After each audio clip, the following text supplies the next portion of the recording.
নানা টানাপোড়েনের মুখোমুখি জুলাই অভ্যুত্থানে একজোট থাকা রাজনৈতিক দলগুলো অবস্থা এমন দাঁড়িয়েছিল যে পথ ছেড়ে সরে দাঁড়ানোর অভিপ্রায় জানান খোদ প্রধান উপদেষ্টা। সরকার প্রধানের সঙ্গে রাজনৈতিক দলগুলোর আলোচনায় অস্বস্তি কিছুটা কাটলেও নিজ নিজ অবস্থানে প্রায় অনড় সব পক্ষ। দেশের সমসাময়িক রাজনৈতিক পরিস্থিতি কিভাবে দেখছেন বিশ্লেষকরা, তাই জানার চেষ্টা করেছেন আরাফাত সিদ্দিকী। বিচার সংস্কার ও নির্বাচন, জুলাই অভ্যুত্থানের নেতৃত্বে থাকা রাজনৈতিক দলগুলো শুরু থেকেই একজোট এই তিন ইস্যুতে। বিভেদ শুধু কোনটা কখন, কোনটার ব্যাপ্তি কতখানি। ছোট্ট এই বিভেদ মহিরুহ হয়েছে সবার অনড় অবস্থানে। শুরু হয় পাল্টাপাল্টি বক্তব্য, তির্যক মন্তব্যের তীর ছোড়াছড়ি। তার সঙ্গে যোগ হয় বিএনপি সমর্থিত মেয়র প্রার্থী সহ নানা ইস্যুতে নানা দল, নানা গোষ্ঠীর আন্দোলন, সড়ক অবরোধ। সেই অবস্থা কিছুটা থমকে দাঁড়ায় প্রধান উপদেষ্টার পদত্যাগ ভাবনায়। ওনাকে চাপ প্রয়োগ করে বিভিন্ন দাবি আদায়ের চেষ্টা চলছে। এর ফলে আসলে এইভাবে ওনার পক্ষে কাজ করা সম্ভব নয় এবং সংস্কার বা পরিবর্তন আনা সম্ভব নয়।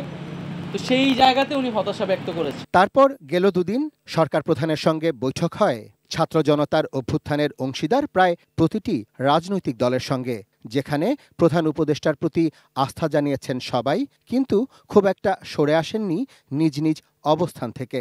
জোটবদ্ধ অবস্থানের এই ফাটলের পেছনে কিছু ক্ষেত্রে সরকারের নিরপেক্ষতার অভাবকেই দায়ী করছেন রাজনৈতিক বিশ্লেষকরা।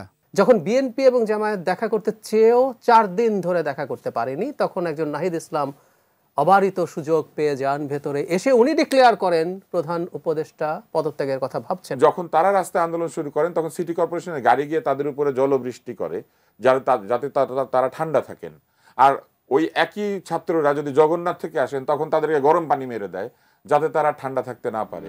আবার রাজনৈতিক দলগুলোর এই মতান্তর স্বাভাবিক মনে করলেও বাড়াবাড়িতে পরিণতি ভয়াবহ হতে পারে বলে মনে করেন ঐক্যমত্য কমিশনের এই সদস্য।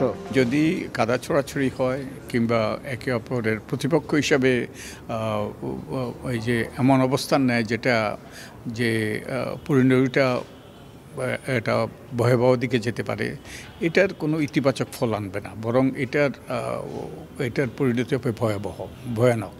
তো আমি আশা করি সবাই আমরা দায়িত্বশীলতার পরিচয় দেব, প্রজ্ঞার পরিচয় দেব।